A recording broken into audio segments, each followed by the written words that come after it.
Good evening. Welcome to the Not So Perfect Bigfoot Show. Tonight I have Mickey Young, and I want to tell you how. Do you have a background noise on you?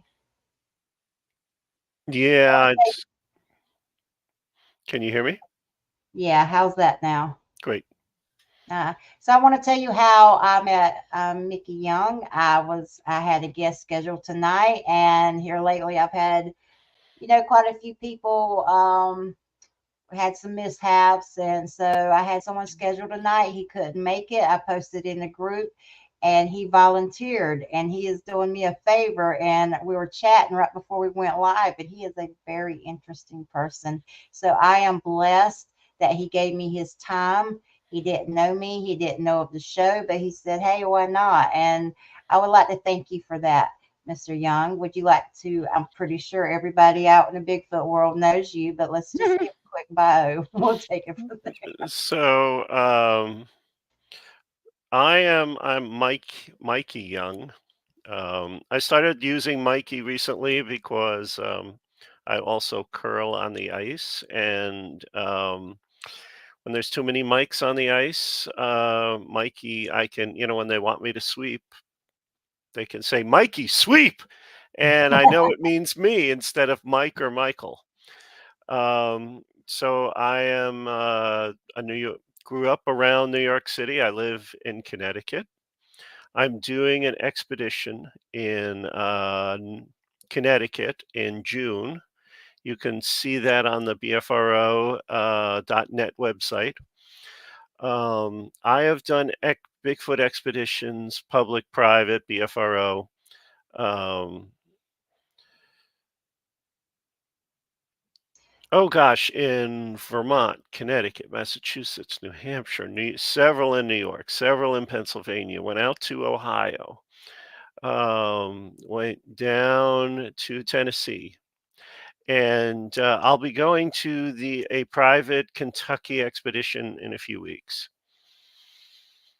So, let me go back to the New York part. We were talking Hmm. right before we went live, and I was telling you I was from North Carolina, and there was a time I needed a break from my job. So, being a Rocky fan, I said, "Well, let me just go hang out in Philly Hmm. for for a year." That's back when you could probably live in Philly and walk down the streets. And so I got a job driving a refrigerator truck, Hmm.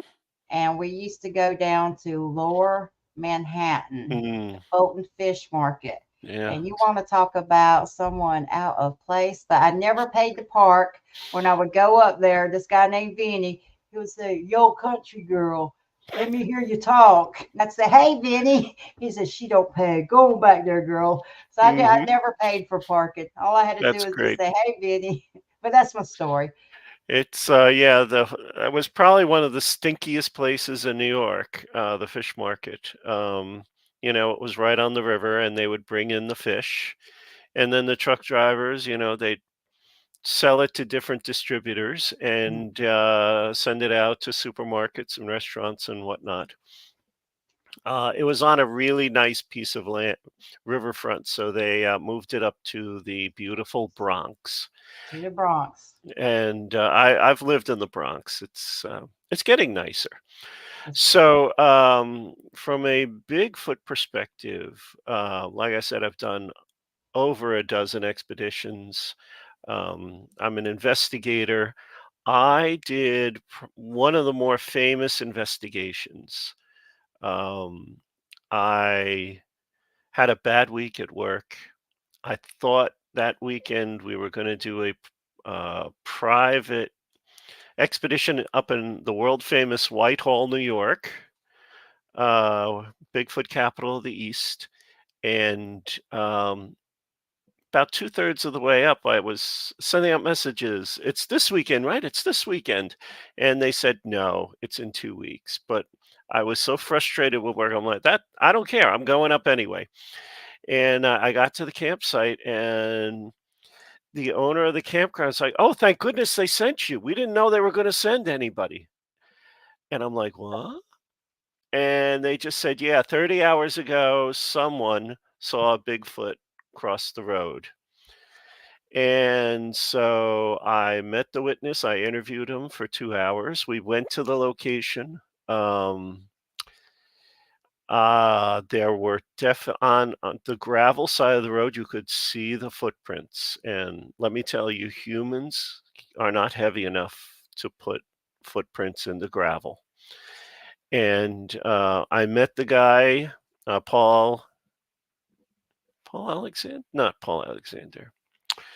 But I met the guy. He's the local investigator. He took the footprints, and I published my research. And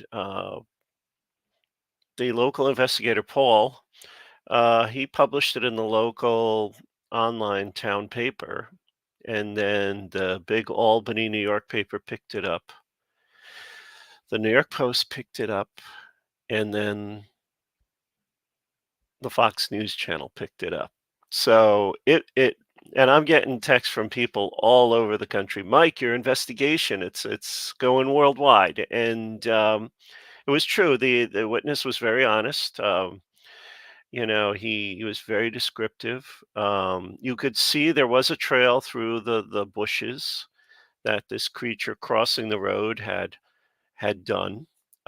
2 weeks later, when me and my friends did go up, we did investigate the area. There's a lot of high power lines.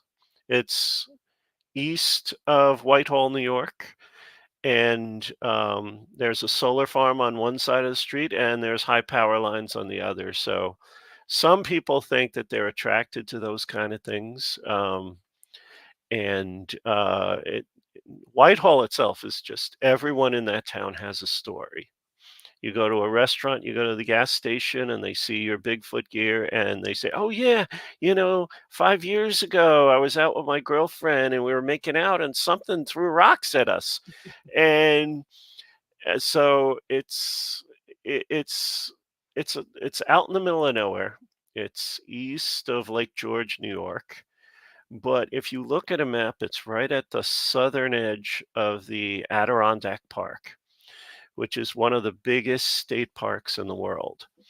It's massive. It's New York. In the New York Constitution, it says forever wild in the New York Constitution about I like that. the Adirondack Park. So they've had Winter Olympics in Lake Placid and everything, but Whitehall seems to be, there's a railroad tracks. There's not big interstates or anything, but you go you go east and you'll hit the Green Mountains of Vermont. Or if you go past that, the White Mountains of New Hampshire. If you go south, you'll hit the Berkshire Mountains of Massachusetts. And the Adirondack Mountains, one of the biggest East Coast chains. The Appalachian Trail is nearby. So it's kind of like a crossroads of all these huge wildlife reserves, and it's still a very wild part of New York. There's not a lot of abandoned farms. Um, I have never seen anything up there, but several of my friends were in a cornfield and they heard something whooping at them. So it's and I don't know if you ever heard, but um, Skean Valley Country Club, the golf course, had the Mm-mm. world famous the two police officers in 1976 had a sighting. And one of the police officers got out, and on the ninth green of this golf course, he had his hand on his gun, on his pistol, and he was ready to shoot if it came closer to him. And the other cop was smart enough to stay in his car. Since they had separated, each of them had to write a different police report. So it is the first Bigfoot sighting that made it into an official government document. And Wow. yeah, So, do you think back then law enforcement and government agencies took the subject of Bigfoot more seriously than they do um, today? probably not. Um, I don't even know if the was the Patterson Gimlin film published before that. Probably a few years, but I don't think I don't know. But it's funny now that the town has adopted Bigfoot. Um, there is at the golf course. There's a huge iron statue of the Bigfoot, and every year the high school senior class gets their picture taken in front of it. Um, so where my witness saw the Bigfoot and where the golf course, right in between is the junior high and the high school. And there's another report that the cleaning ladies were there one night and a security guard. And this is all, on the internet. You can find this. The cleaning ladies, something was stomping around the high school, screaming, and they were so terrified they hid in a closet. And they called a security guard or a town cop, and he came over and he went down to his axles in the soft mud and grass. So he didn't leave his car either, but nobody saw anything, but they heard it. And if you draw a line, it's like within a half mile, all three of those sightings over the years are all close to each other. Um, it's not a big town. It's it's right on the border with Vermont. Um, like I said, everyone in that town has a story. Very small town, cute town. Um, and they do have a Bigfoot festival in the autumn, but I don't know if I want to go because of my notoriety and the most famous investigation in the town. I just would have a lot of people chasing me and asking me questions. So, but I have been up there a couple of times. Um, I had a big old helicopter thermal camera on the roof of my SUV, and we were driving around. Yeah, it's it's not in use anymore. I mean, this was kind of when FLIRs were just starting to come out. Wow. So, So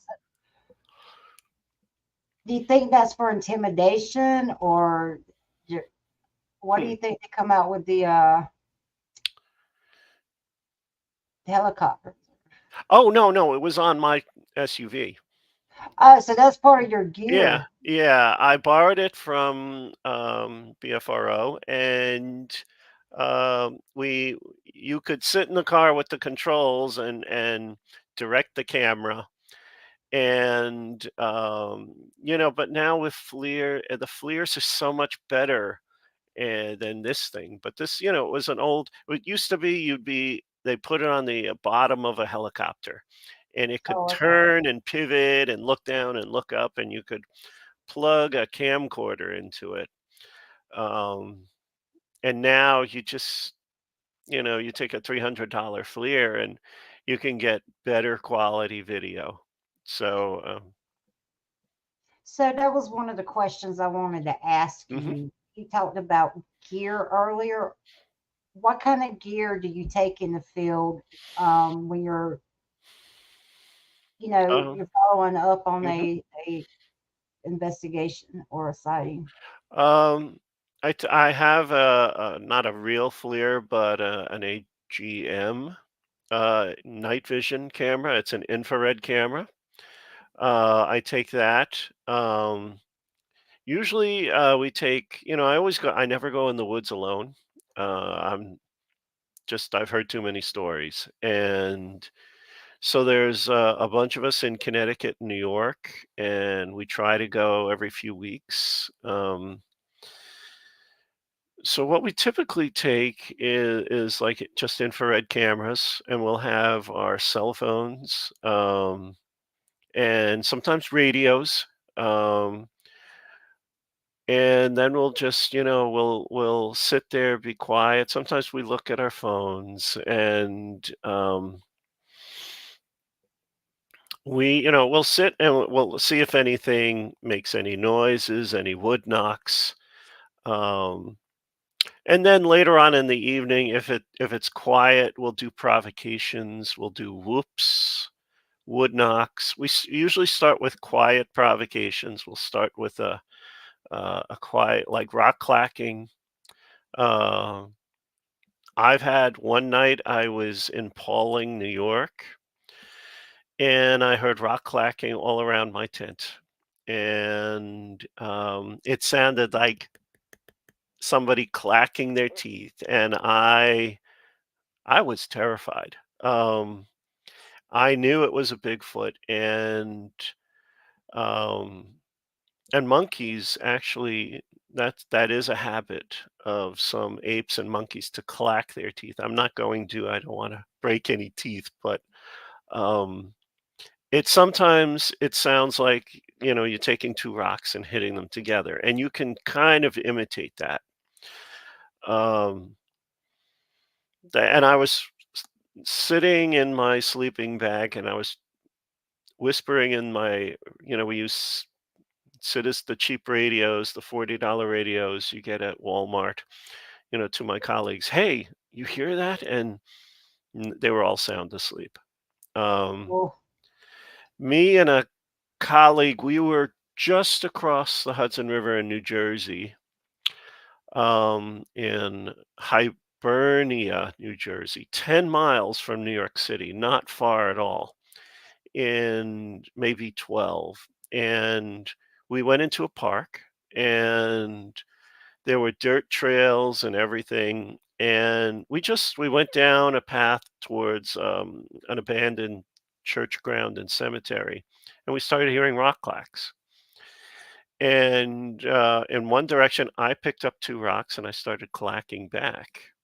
And we were getting responses from one direction and then another from 90 degrees in a different direction. So rock clacks or teeth clacking, two different directions. And neither one of us was brave enough to run over the hill and see if what was making these noises. you got it Um, on two different sides. yes, and it was just the two of us, and I've kind of learned now, we probably could have gotten a little closer. But we also found a very old footprint in the snow, and if you look up Sasquatch selfie, hashtag Sasquatch selfie, you'll see that it's several years old. But I think that was the first. I took a selfie of myself in that footprint and put it on Twitter, which is now X, using that hashtag. Um, and that it's so that was a daytime thing. We just went in the woods and just looking around. It's we I found footprints in Connecticut, in New York on the Appalachian Trail, New Jersey. Um,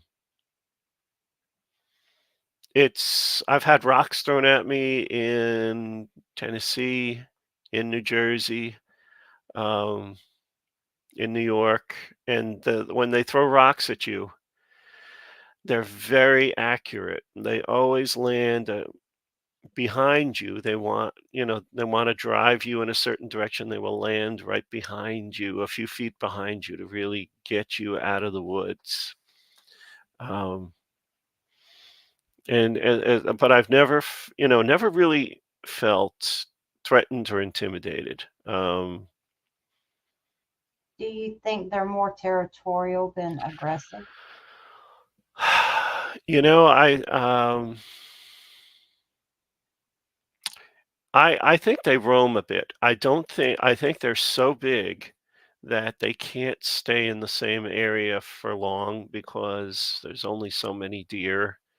I think that's their main source of protein.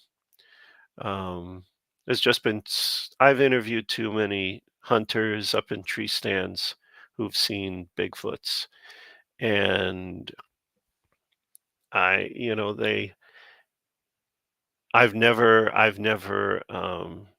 never seen one, but, I've smelled them. And, one night I was near my parents' home near, Mahopac, New York, and, I was around Christmas time, I went out for a brisk walk one night, and a herd of deer ran right in front of me, right in front of me. down a suburban street, and I smelled the smell. So I think this Bigfoot was trying to chase them. Um, and it just obviously it was a lit street, didn't want to come out of the woods and confront me. Um, I was kind, and it took me a couple of weeks to put two and two together. This was when I was a graduate student, and I had just come home from Virginia. Um, Territory, I don't know if they have territory. I They've got to, I think if I was a Bigfoot, I would migrate south for the winter, out of the hills. I don't think they could survive up in the mountains of New England and New York in the winter, and I'm sure they would come south as far as they can. Um, and are they I don't know. I've heard stories. People have said that they've seen Bigfoots and they've showed their teeth and screamed at them. Um, a friend of mine, Jonathan Wilk, up in the Berkshires of Massachusetts, he saw a father and a daughter, Sasquatch, and the father screamed at him, and he was just barely standing outside of his truck, and he jumped in the truck and he drove like a bat out of hell. Um, he took us to the site. It's it makes sense. He would collect the garbage in the park, and some nights it wasn't there. So the Bigfoot daughter, grabbed the garbage, ran right past him, ran past, Well, yeah, ran past his father, and then the father saw him and screamed at him, you know, "Stay away from my daughter." I do think that the families, the stories I've heard, that mothers, daughters, children, fathers, I do think they're a nuclear family. I don't think they have harems or, I think it's the traditional mother, father, children, maybe a grandparent or two. Um, but I don't know. I've never met one, never interviewed them.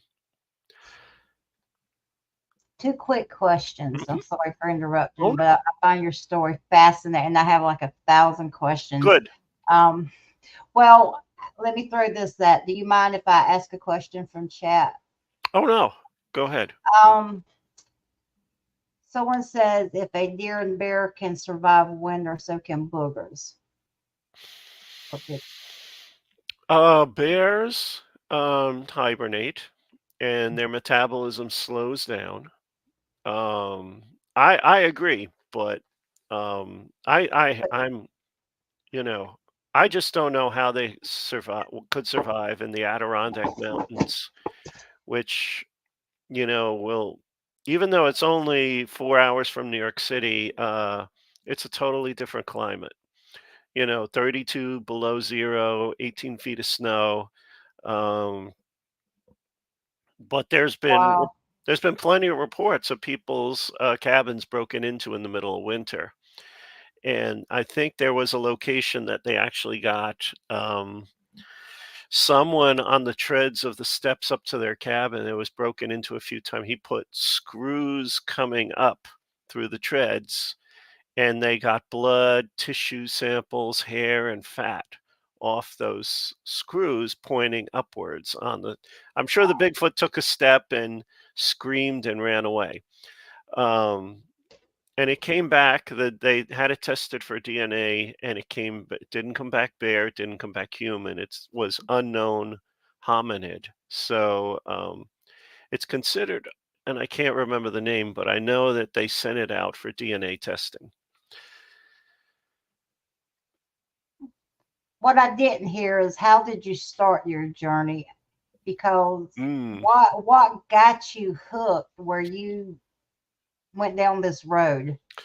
As a growing up in Mahopac, New York, just 50 miles north of New York City, um, we play in the woods. Where it's an area that's full of New York City reservoirs.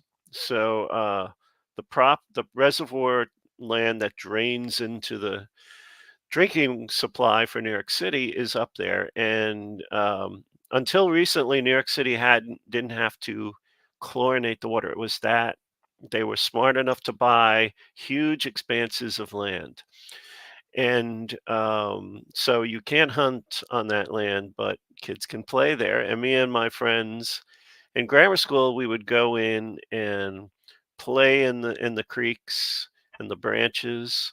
We call them branches. And we'd build dams in the creeks, and the next day they'd be totally ruined. It's like something came through and just pushed it all aside. And we thought, did it rain? Did everything get washed away? We were like little, ac- aquatic engineers building dams and stuff, and trying to see how you'd build a dam with a waterfall and a spillway. But it was funny. Very often, it would just be totally messed.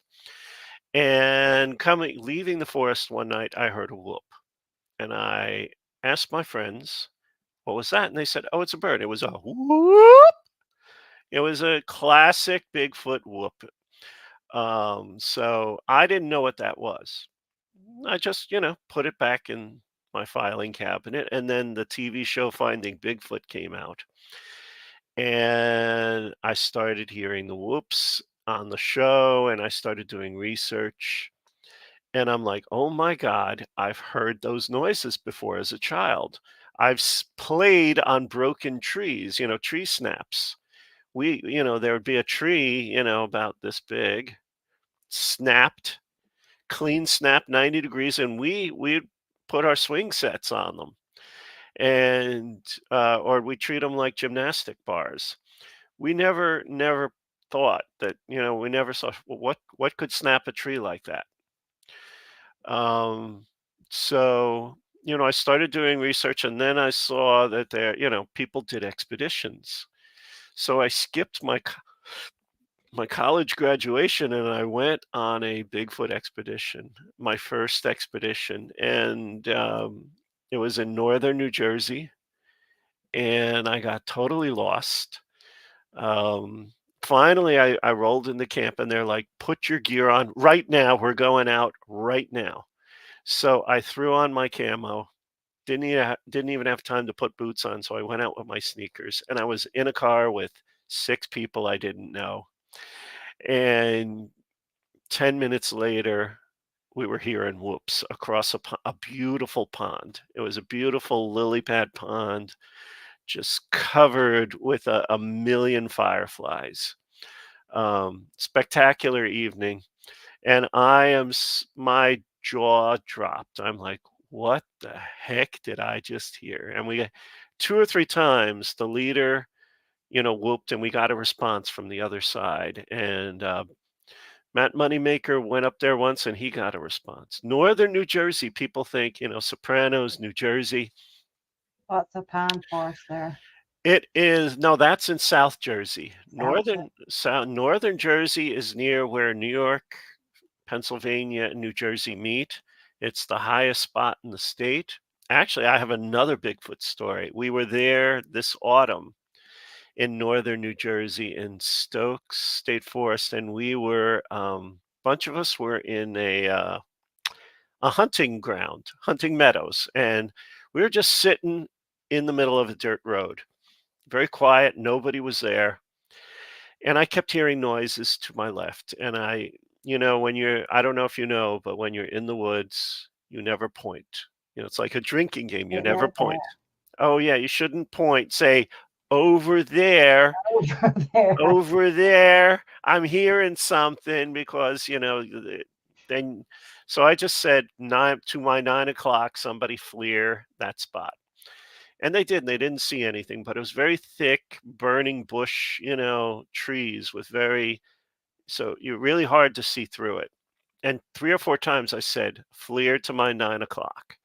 So we kind of do act like military people, because, and then about 45 minutes later, something through those bushes, stomp, stomp, stomp, 3 really loud stomps. bluff charges, but never came out of the bushes. We all of us were, were sitting in folding chairs. We all jumped up, and I said, "Don't run away. Stay in a pack. Stay in a group." I thought a bear was going to come out of the woods any second, and nothing happened. So we went back the next day, and you could see you had the road, and then you had the spot where the sound came from, and then there was a dirt hill going up, and you could see claw marks like somebody barefoot was walking up this hill, and they pushed into the dirt and pushed the leaves aside, and the stride. Now this was like on a yeah, like a 45-degree angle, and the stride was 6 feet. Wow. Nothing, no human can walk with a 6-foot stride up a hill that steep. So we didn't see anything, we didn't record anything, but we all heard it. I kept hearing the noise in the woods. And obviously it was a bluff charge. That was pretty wild. When you say stride, just for future reference, you're talking about the measurement from heel to heel. Oh no, from toe. It was like toes, just Okay. toes clawing into the leaves and dirt. So there wasn't a footprint because it was just using the ball of its foot and the toes. Because you're going up a steep incline. Just like you would if you walked up a hill, you'd be on the balls, and if you're not wearing shoes, your toes would be digging into the dirt. I went on. We should have examined them a little bit more. We might have found a fingernail, but I think the odds, a toenail, I should say, would have been pretty slim. But it was very cool to see that. And the guy who noticed is a police officer in Connecticut, and he immediately said, "Oh yeah, those are footprints." Um, so that was a cool event. So um, we were hiking a couple of years earlier on the Appalachian Trail in Connecticut, and it doesn't really go through Connecticut much. It's maybe about 20 miles altogether in Mhm. Connecticut, and we were heading back to the cars, and I was second in line, and the guy in front of me, he saw the taillights of our cars, and he sprinted off, and I don't like when anyone separates from the group, so I ran after him to keep up with him. And my colleague said, as soon as you did that, Mike, something ran behind you. So something big. I didn't hear it. I didn't see it. I was like, my colleague was, I don't, he needed a drink of water or something, or he just wanted to get out of the woods, but something ran behind me on the Appalachian Trail. Um, I was We were at an old Boy Scout camp in the Berkshires of Massachusetts. And Tom Yamarone, who's a very famous, he's a friend of Bobo. He's a very famous investigator. He was with us. We were singing around the campfire, and we were hearing across the pond, we were hearing knocks all night. And people were like, "Yeah, there's knocks coming across the pond." And I said, "Are you responding?" And I'm like, they all said no. And I grabbed a baseball bat and I went down to the beach, and I heard the knock, and I took the baseball bat and I hit a tree. And like 2 minutes later, I got a response. And we were doing that for like 40 minutes. Really? We were doing a wood knock, we'd get a response, and it was always one knock. And after that, I learned if you do respond, always respond with what they're doing. If you hear one knock, you do one knock. If you hear one clap, you do one clap. And, we tried double knocks and it would just be one knock. But it eventually stopped, and we went back to the campfire, and we're sitting around the campfire, and my back's to the woods. And across the campfire from me, two guys at the same time got up and walked into the woods. They saw a 8, 9 foot creature in the shadows. Um, and they just them getting up at the exact same moment, I knew something had happened. Um, So, not then I apologize for mm, interrupting you. Because the more you talk, the more questions I want to ask good, you. good. When you're look, when you're looking for people to go out with, like when you have getting a team ready, what Hmm. are the most important qualities? Because as someone with a law enforcement past, I don't want an officer clearing the house with me and they're trigger happy, or they don't know how to stand their ground in fear, or they don't Mm, display a lot of yeah. common sense. What are some of the things you look for on your team that, Well, or for anyone in general to go out with you? thank, can I first say thank you for serving? And Thank you. That's how I got that. So oh my goodness, you got shot? it's a no, I had a near death experience Oh because my I got in a goodness. bad wreck responding to a hot call. Oh my goodness. So Yeah, we the um the police officers are the only people we allow to carry weapons because some of them have to. One is a federal agent, one is a police officer, and they really have to carry. So, but I've never we never take it out. Guns we and if on our expeditions no guns are allowed because is that it's very risky. You could hear something and somebody could shoot, and then, it was a child or a hunter or somebody nosy who was trying to knew you were on an expedition and was trying to do something. So guns are pretty much forbidden on my expeditions.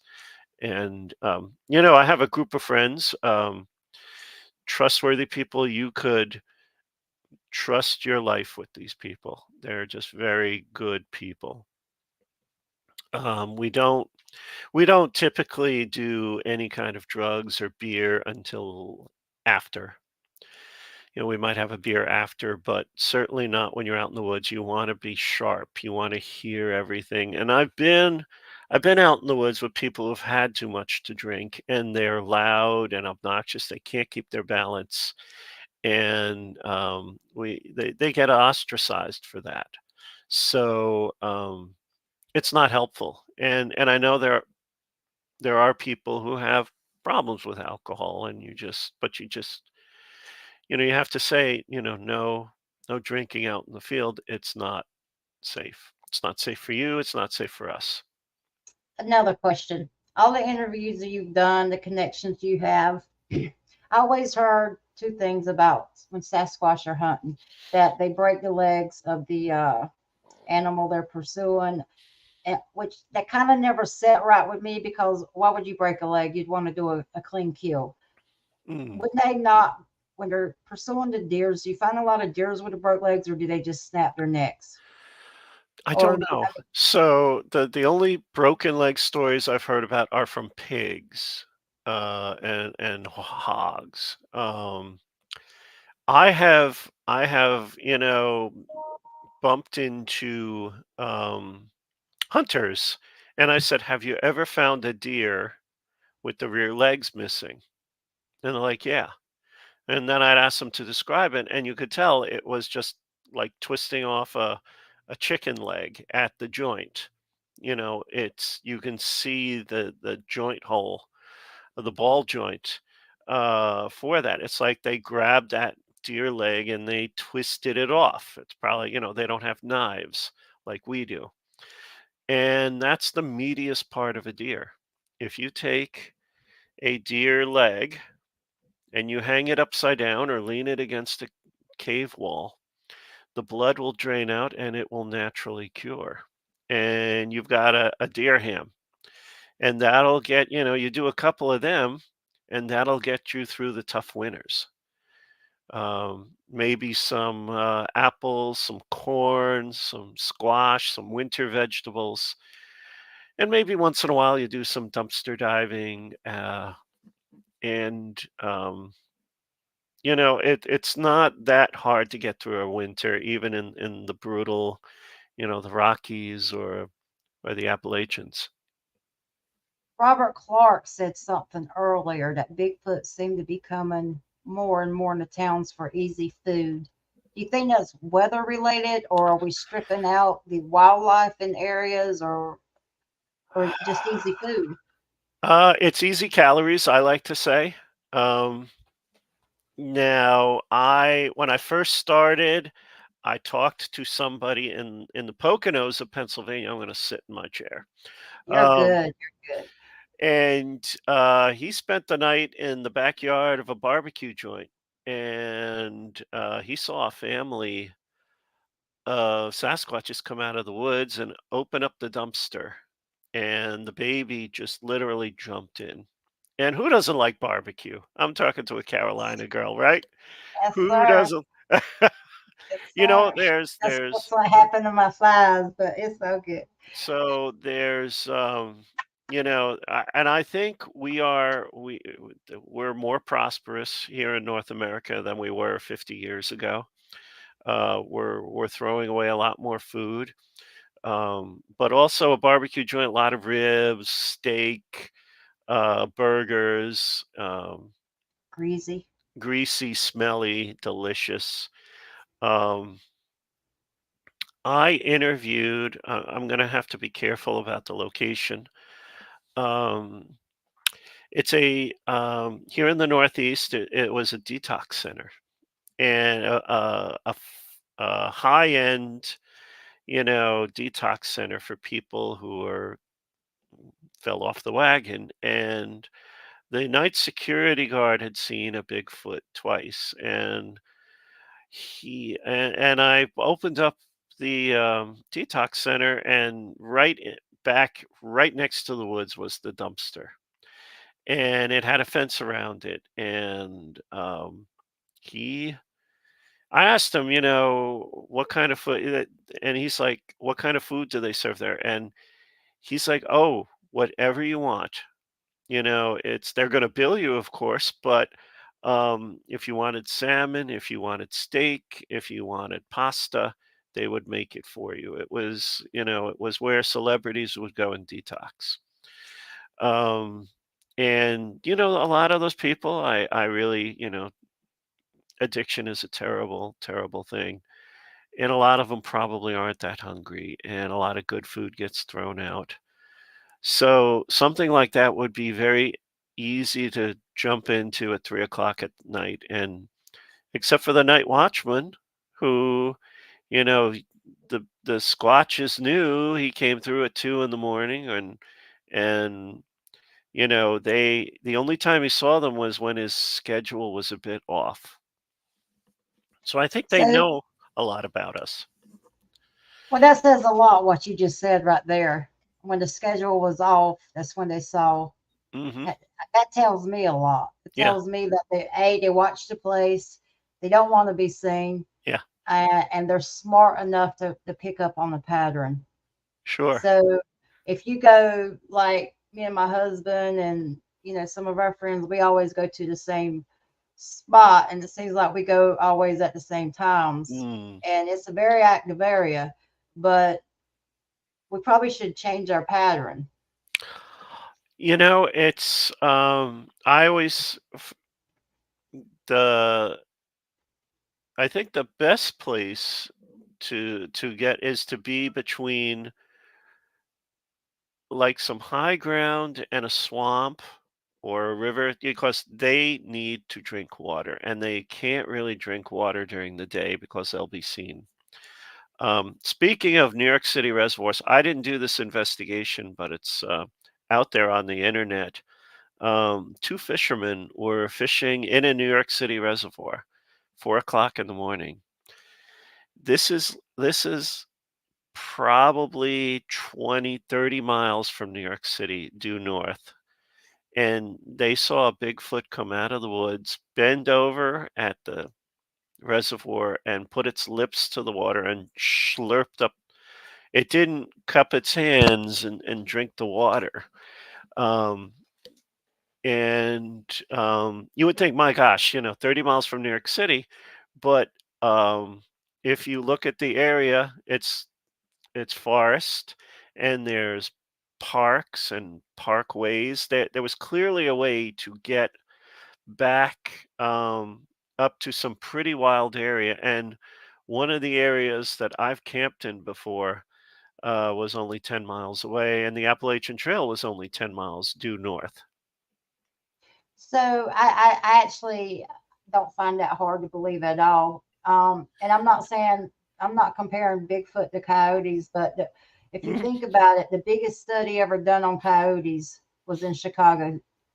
In Chicago, can you imagine? And people would not believe that. The biggest that I used to work with animals, we had to deal with, injured or rabid coyotes Mhm. sometimes, and that's where a lot of our intel come with. I The don't know if they biggest. work together or, coyotes could take down, they're they're pack animals, but not always. I mean, I I live in a big city in Connecticut. I mean, not Mhm, huge, but a city, and I have seen coyotes 3 times mhm, I mean, you've got I-95 and the Long Island Sound and this thin strip of beachfront, and I have mhm. seen coyotes. And I was walking my neighbor's dog one day, and this coyote just came out of the bushes, and I'm looking at it. Coyote's looking at me, and I'm looking at the dog, and then my neighbor's dog, he started wagging his tail. He's like, "Oh, I can Oh, play," and I'm like, yeah. "No, you're not Oh, playing with him." yeah. I think the point I was making, you would never suspect coyotes in the city, or never suspect Bigfoot in the city, but they're there. Yeah. There is, it's there. So Sasquatch walking wants to know: is it better to look for prints day or night in the winter? Oh, you know, so the advantage of the Canada. His area is Canada. I'm sorry. the advantage, so what I've tried to do and I've never found footprints is right after a snowstorm, or the next day, go out for a drive, have a spotter with you in the car and look for trails crossing the road because you will see going off into the wood footsteps very easily in the snow. So, in the winter, fresh fallen snow is going to give you an easy chance to spot footprints. Whereas, the only other spot I've never found them that way, but I call it car squatching. It's just, it's too cold to go out, but you will find, That's, um, I the love that. places you should if you're crossing a stream on a trail, you take your flashlight out and look for footprints. Um, Day or night, I mean, it's sometimes easier at night to find footprints because your flashlight will pick up that indentation easier than the sunshine will. Because the sunshine just fills everything and you don't see the indentation as easily. So, but any kind of riverbank, um, edge of a pond, um, muddy area, it's um, marshes and swamps. That's where we found our juvenile footprints on the Appalachian Trail. Um, that was really cool. We found three juvenile footprints, tiny. Wow. Yeah, and you could tell. My colleague made some footprints, and she immediately, as soon as we made them, she could tell. You could see the mid-tarsal break even at these little kids that were not human footprints. We also saw that the cat o' nine tails, the reeds were pulled. You could see holes in the mud that they had pulled out, and the white part of these reeds is edible. It's got some water, it's got some minerals, it's got some sodium. It's probably game meat doesn't have a lot of salt in it, so we all need some salt. So it's a nice source of sodium. But you could I see the will, holes where they had pulled out the cat o' nine tails out of the mud. I will tell you, in the South, they eat, or I suspect they eat the kudzu vine. Nothing but a herb. It is the vine that ate the Yeah, south, it's everywhere. and, Oh my and gosh. it's not only gives them camouflage, but Is it it is nutritious? a yes, it is very, it's good for high blood pressure, heart Mm, conditions, it's an antibiotic. I mean, stomach pain, stomach ailments. I mean, it's literally, if they have an ailment, they can go chew on the vine and look for a mhm, rabbit while they're in there. Perfect camouflage. sure. Oh, Chemtrails. yeah. Oh my gosh. I have noticed, along that sometimes you could see, like, under a bush that the branches have been pushed apart, and I bet you kudzu would be a perfect spot to hang out and hide during the day. I Um, promise you, if you ever want to increase your chances of having an encounter or finding tangible mhm, evidence, kudzu vine is the way to go. yeah. Up It here, it it is a grows. tunnel system. Yeah, it does. You can build tunnels and you wouldn't be seen. Around here, it grows along highways. It falls off trains and trucks. So it doesn't grow deep in the woods. It's more of a southern plant, but it gets, it falls off a truck and it just starts to grow everywhere. Let me tell you about that. It was originally from China. It was Mhm, brought over here into yeah, Philadelphia on an expedition. They were having recognizing every country, and some Yahoo out there decided it'd be a good something good to plant for goats. But the root ball on those can get up to 7 pounds. You wow. would literally have to pave over it to get rid of it, and it's still going to figure out how to get there. But just interested.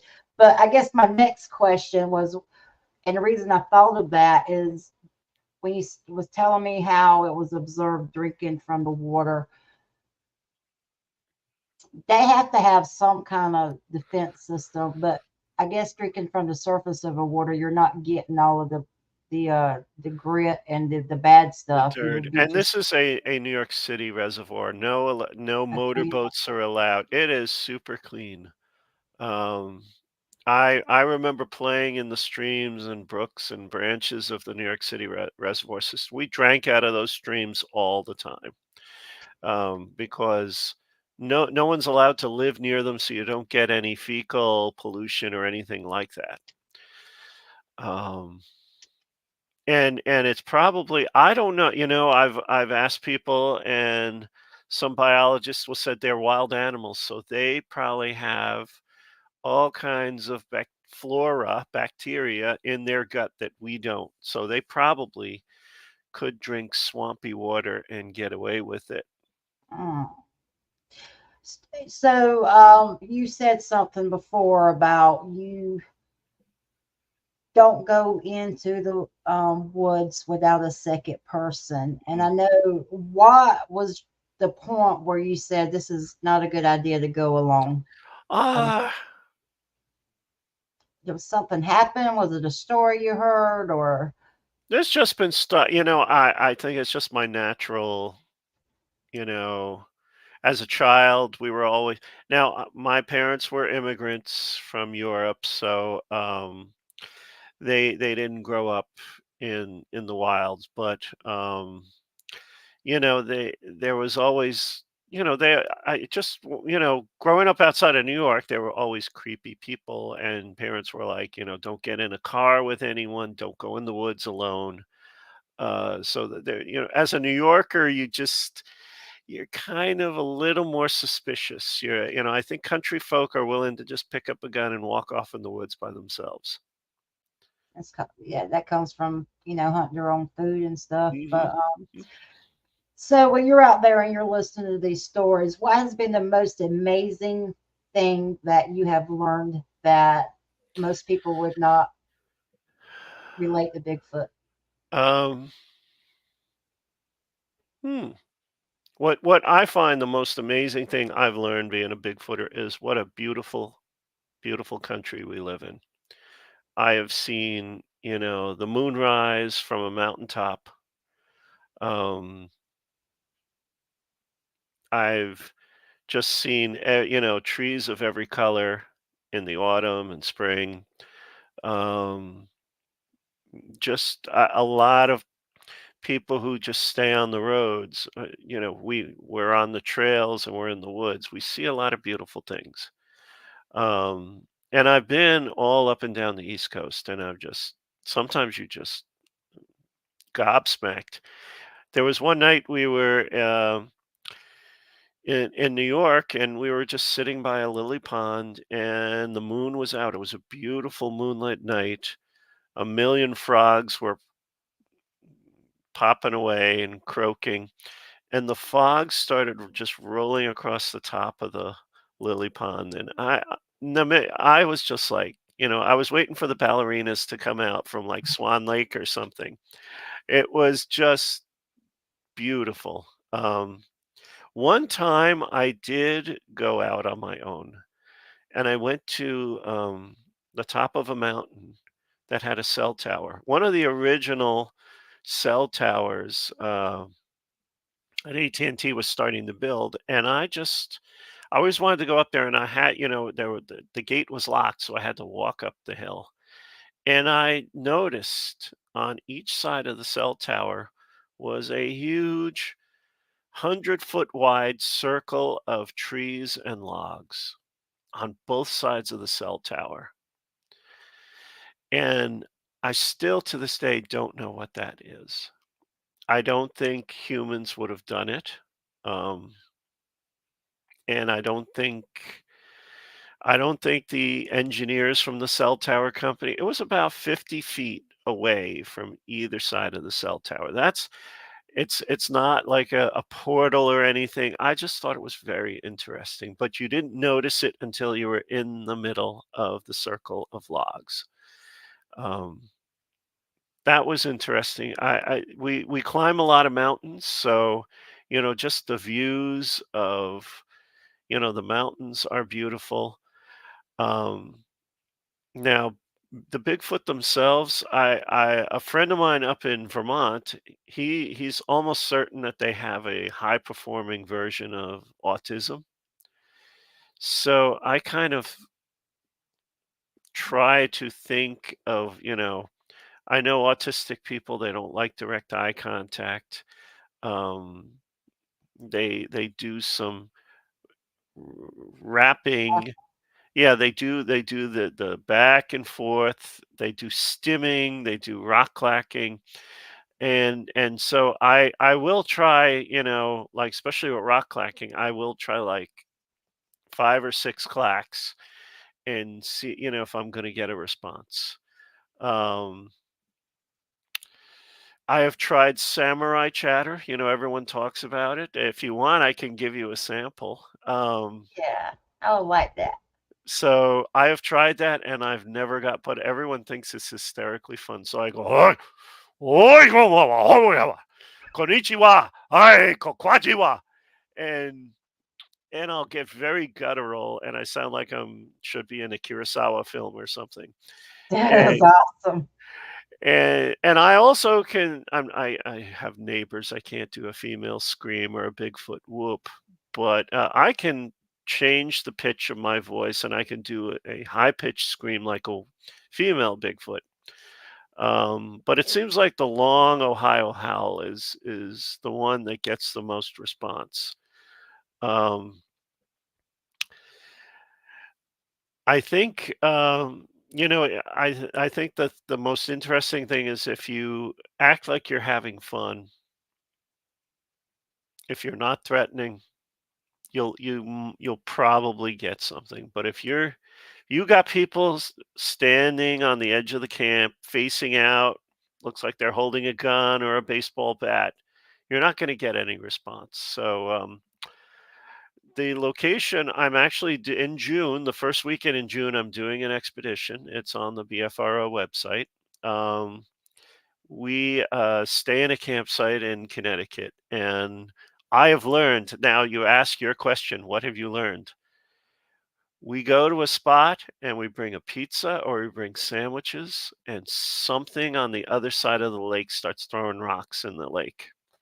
So I think being relaxed, enjoying the most expensive pizza I've ever bought in my life, I paid $38 for a pizza one night in this. It's a very expensive part of Connecticut, and we were eating this pizza, and we were just the rocks started being thrown in the reservoir. So I've started to include that. I think if you act relaxed, if you start eating food and you go like yum yum yum, and you really look like you're chowing down, you might get a little bit more activity. It That's my what it behavior at the dinner table every night, sir. Well, I think, there's been so many stories of hunters and fishermen where they have chased fishermen away and they've taken their catch. Um, and it wouldn't surprise me if they do that to picnickers. They they don't obviously they don't want to confront, they don't want a confrontation. But if they can get you to stand up and walk away and leave food behind, they're going to take advantage of that. I think they're smarter than we realize, but I don't know what their language skills are like. I don't, the shape of their head is not like ours. The prefrontal cortex is where we do our language processing, our speaking, and our listening. And Bigfoots, they have that pointed head, flat head. So, and you'll notice other chimps and apes also don't have the same shape head. So I don't think that their language skills are as good. Their navigation skills through the woods, I think, are better than we get easily lost in the woods, and they don't. A compass is very important. I learned that. Yeah, and keep your cell phone charged. Yes. It's w- and I think it could be that autistic behavior. Autists can memorize 1,000 things, but their social skills are not perfect. They're different, I should say. Um, I have a they, question. yeah, Go ahead. No, go ahead. no, and they are damn accurate when they throw things at you. I don't hear, I've never heard a story of anyone really getting hit by a rock or a pine cone or anything, but it gets close. Two things, but one of the questions out of Florida says, "What do you think Sasquatch is?" But you hit Ah, on the DNA earlier, didn't you? yeah. And I think we've got, yeah, and there is, you being a Carolina girl, NC State University is now accepting DNA samples. That is huge because in the past, people had to, even Dr. Meldrum out at Boise State, he didn't have the facilities. So it's I great. did not know that. Yeah, go Wolfpack. Um, My family's UNC, but Oh, I'm a Wahoo from UVA, as you can see behind me. So we're a happy ACC here. Um, I but didn't. so the stories I've heard, that DNA sample from the Adirondacks, it came back unknown hominid. Other DNA samples um, came back when they did the mitochondrial DNA. It came back, which is on the female side. Mm-hmm. That came back human.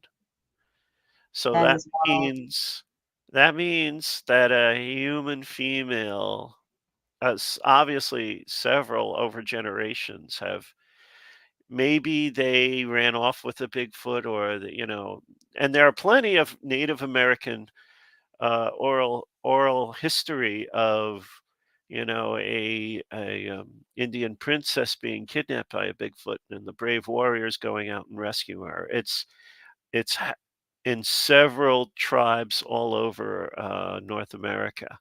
So it could have been a lonely male Sasquatch. So, what I have found, I used to research. I really don't call myself a researcher now, and I'll tell you the blunt. I go for the experience. I enjoy the people and the friends I make along the way. I enjoy the campfire, Mhm. the cooking, the food, spending time with friends.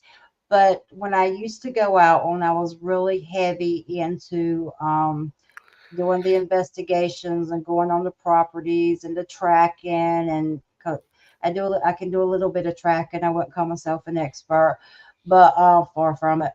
But what I have found in North Carolina, um, the Sasquatch Bigfoot that we have here, a lot of them are, well, we have the patty type, but a lot of them are tall, slender, athletic, Mhm. useful muscles, nothing like the patty type. You could almost mistake them for being someone in a ghillie suit running across your property, Okay. but they're not patty type at all. You Mm. get a lot of those.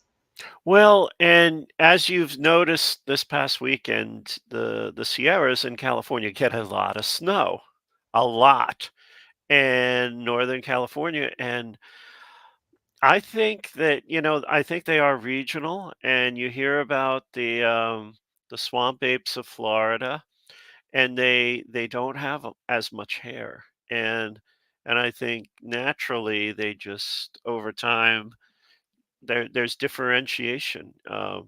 And a Bigfoot in northern, in Canada, in um, Ontario or Quebec or New Brunswick, and Maine would have a lot. They'd have to have more hair. They wouldn't survive the winter. They would freeze to death. Um, and I think just survival of the fittest and breeding that they would adapt to their environment. And here in North America, there are good habitats, but they're not always connected. You've got Yeah.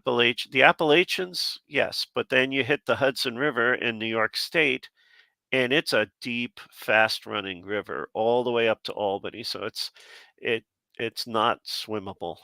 Now they could maybe crawl under the bridges, there are some bridges, or maybe walk across the bridge at night, but there's cameras everywhere. Um,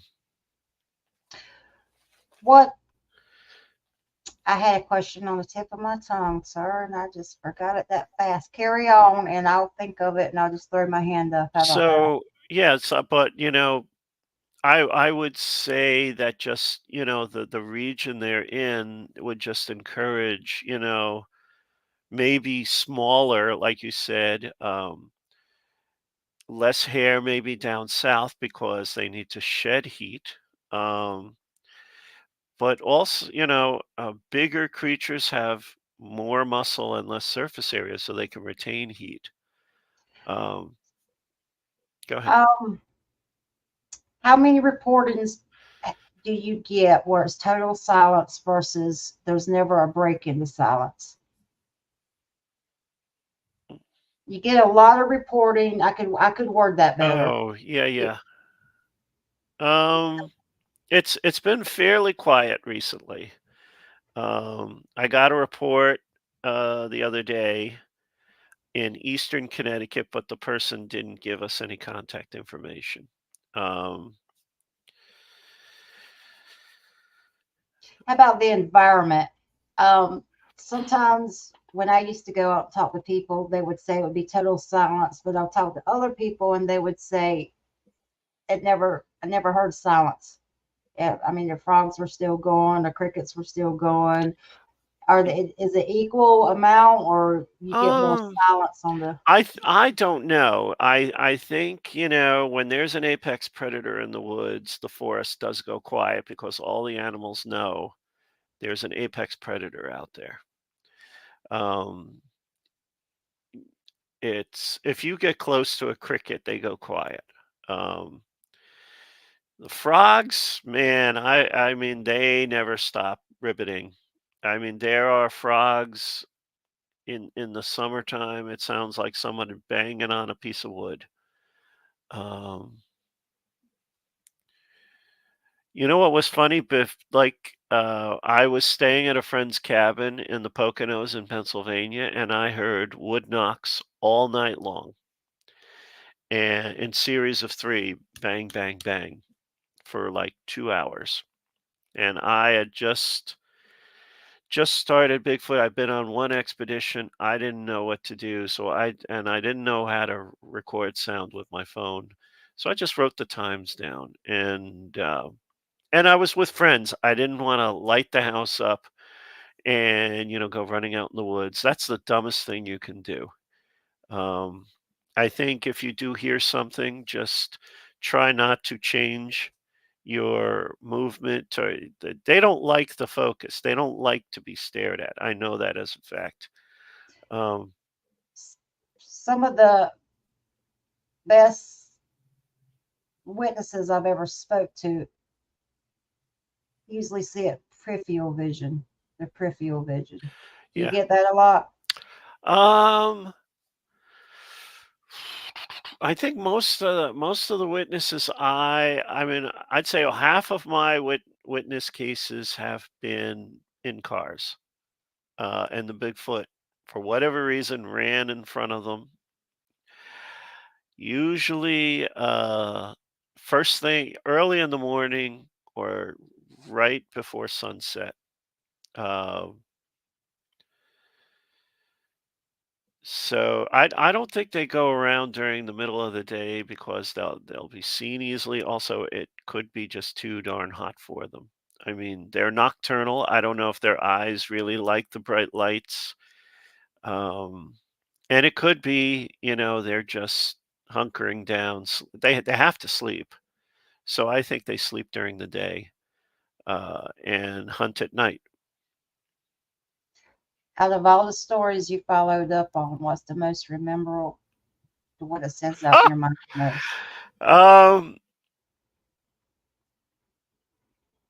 we didn't publish it because I couldn't reach the person. And I don't, people, I've gotten reports, and I wonder, and I am a skeptic.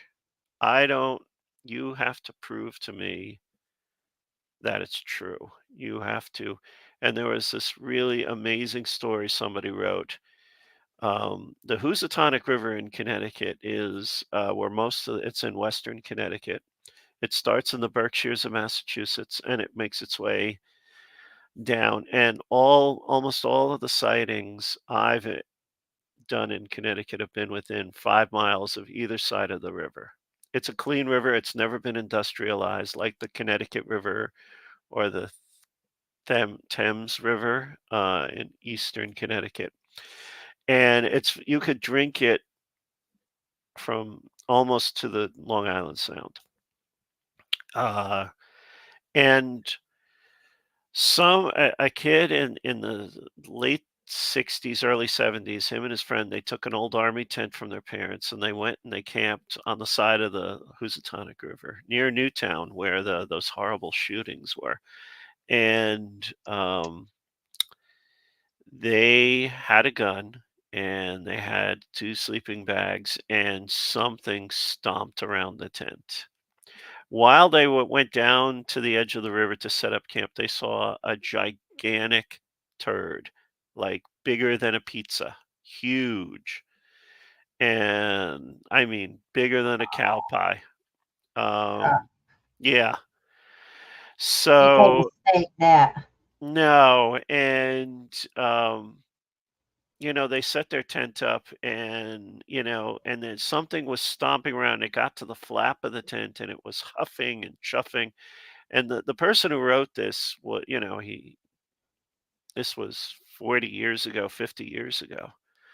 And I was never able to contact him, but he said, he finally he had the gun pointed at the flap of the tent. They had a small rifle with him. He said, if anything opened that flap, I would have shot it. And then it walked away.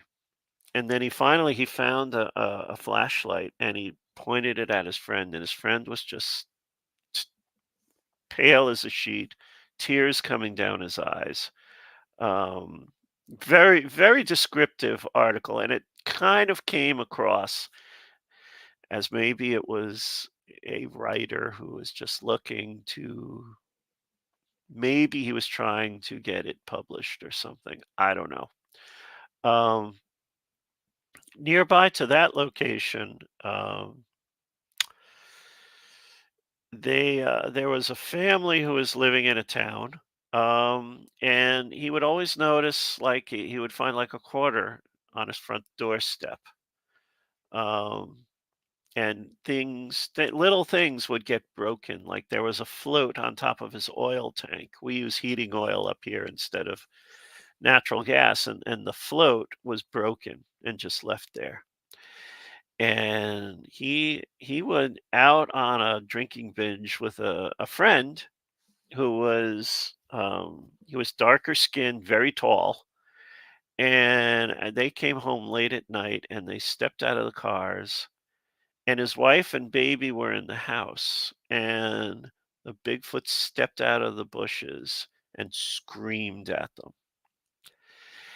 And, they ran in the house, and the wife heard it, and they heard screaming. And I think the only reason it was is because somebody knew, somebody very different looking showed up. And it just, he was always watching this family, and he's probably saw the baby and was very curious, or maybe he thought it was, something wrong. It was Mhm. out of the ordinary. The guy also told me that the previous owners had a horse barn, and one night they had three horses, and all of the throats were ripped out of the horses one night. So Oh my goodness. yeah, this is a 80, 90 miles from New York City, up in the woods of Connecticut.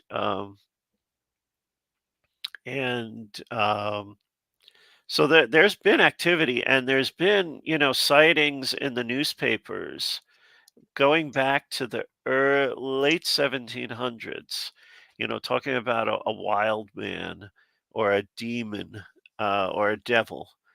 Um, and if you take time and you go in, a lot of newspapers now, the old papers from the towns are being scanned, and you look for a devil or a wild man, you're going to find articles in those papers.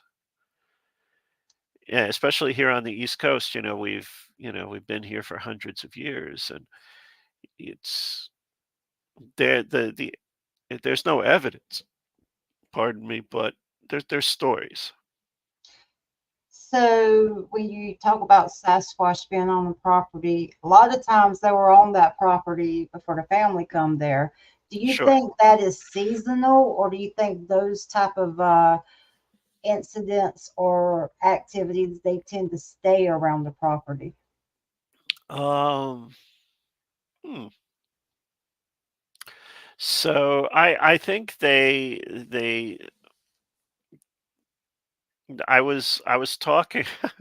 Me and my friends, we were up in Whitehall, the weekend after that sighting, and we got invited to go to someone's house for dinner. And they told us that one night, all the apples on their apple tree disappeared. Every single piece of fruit. Wow. They were just getting ready to pick it, and they were gone. So deer can grab an apple or two. Bears will, they'll make a mess of things. They'll break branches. But they're not really known for climbing up trees and picking every piece of fruit. They Um, take what they need, kind of not like us. yeah, and I've also heard stories about they love pears. So because it's unusual, it's a sweeter fruit. I have tried when I go riding on bike trails and stuff, and I've been on bike trails through very swampy, squatchy areas, and I would leave like a jar of peanut butter and a bag of fruit.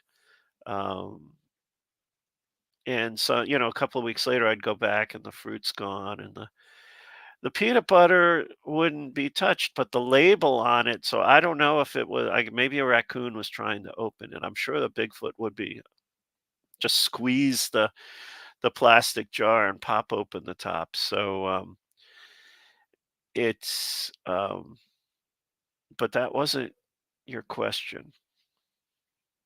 I forgot my question. Okay. I have short-term memories from my head injuries. I've had quite a few head Uh, injuries, so that explains a lot of it. the people that didn't know things.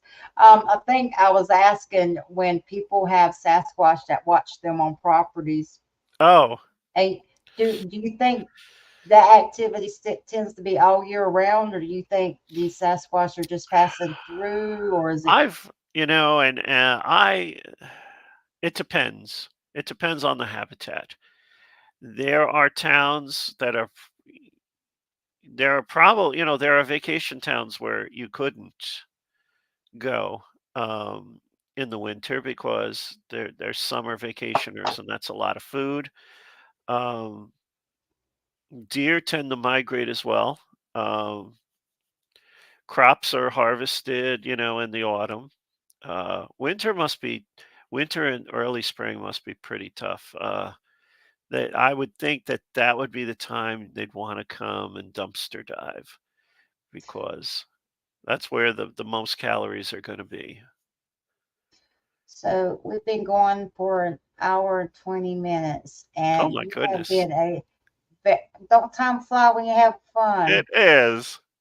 Um, I would love to have you back as a guest Of and course. just a free for all. I think you're intriguing. I think you're interesting, and my show I had tonight canceled on me. They couldn't make it. Family first, and you jumped up right on it. And this has been one of the best conversations I have had, Well, and I have thank you. really enjoyed you. But I would like, if you would like to leave people with just a nudge of information or just something you want to get out there that people should know, then go through what you got going on and maybe how they can reach out to you. I think that would be a great way to stop a very good show that I've thoroughly enjoyed. Well, the first full weekend in June after Memorial Day is my Bigfoot expedition. It's at bfro.net/expeditions. I've done it twice. I'd rather go on expeditions than host one, but the location I've gone to, we've had action every single night, and I can't say that about any. Well, like Tennessee is probably the squatchiest state that I've ever been to.